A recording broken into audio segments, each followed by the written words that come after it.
kid is gonna have fun watching my video. I see a Nova, I see a Lyra in me.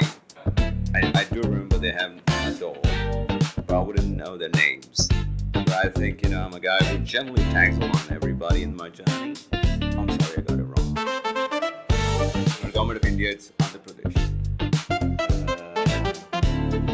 So restart again. Shit.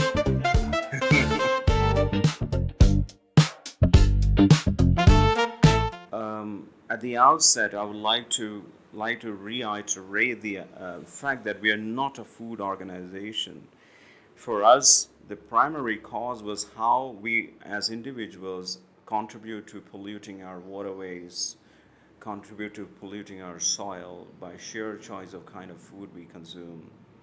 We felt what's on your plate is eventually going to decide the nature of soil and what are we going to have in future.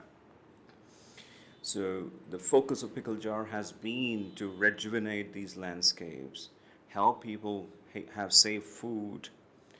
While we do so, we are also reclaiming a lot of our ancient wisdom in these usual practices of farming and growing our food, and also other, arts and crafts. What this means is we are constantly working with a community which doesn't understand how our food comes to our plate. More and more young people believe that food comes from supermarkets, chicken shops, and so on and so forth. Now, that's quite critical to how we understand our food. We are constantly working against the tide of people who are looking at labels alone rather than looking at the source, source of our food, who is growing our food, how it's eventually coming to your table. And often we are just eating what has been fed to us, driven by corporations, driven by market forces, driven by lack of knowledge and wisdom. Okay, so this is not merely about farming and food. It's about our agrarian ecosystem. That primarily means that we're working with anybody and everybody who's part of a rural setup and making everything which is supposed to be part of our day-to-day requirements. Arts, crafts, and so on and so forth is basically a byproduct of our agrarian ecosystem. And when we look at sustainable lifestyles, we look at having a sustainable product in our store which accentuates your living experience. And hence these products which are having a low footprint, coming from farmers, coming from artisans, craftsmen, and so on and so forth, which eventually creates a circular economy. My life revolves around the idea of food, fitness, and forest. And I think at Pickle Jar we are trying to bring in all these three elements for people who want to look at a very sustainable lifestyle. We are not talking about giving up, but we are looking at being conscious about what we consume so that our footprints are as low as possible. What we do here is obviously work with farmers and artisans and so on and so forth to create a lifestyle which is pretty much sustainable, which eventually translates to healthier healthier soil and healthier waterways and so on and so forth. Two, we help individuals set up their farm homes. We set up their, living spaces alongside a little beautiful farm, a food forest, so to say, which incorporates principles of permaculture. And third most important aspect is your built environments. We help people set up their homes with the least amount of cement possible. So there's a lot of earthen material which is used in building their homes and so on and so forth. The idea of Pickle Jar is about feeling at home, and the whole place is designed in a way that the moment you walk in, it calms down your senses.